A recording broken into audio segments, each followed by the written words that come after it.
2:00 ng gabi, tahimik ang buong baryo. Si Mang Lando, isang retiradong sundalo, ay nag-iisa sa kanyang bahay. Sa edad niya, sanay na siya sa katahimikan. Pero iba ang gabing ito. Habang nakahiga siya, may narinig siyang kaluskos sa bubong. Pusa lang yan, bulong niya sa sarili. Pero lumakas ang ingay. Parang may kumakalmot sa yero, paikot-ikot sa taas ng kanyang kwarto.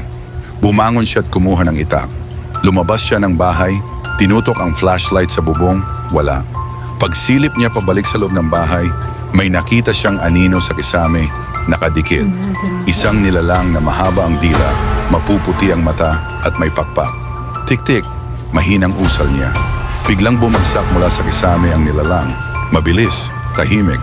At kinabukasan, tanging ang mga kalmot sa sahig at patak ng dugo ang iniwan sa bahay ni Mang Lando. Siya na ang ikatlong nawawala ngayong linggo.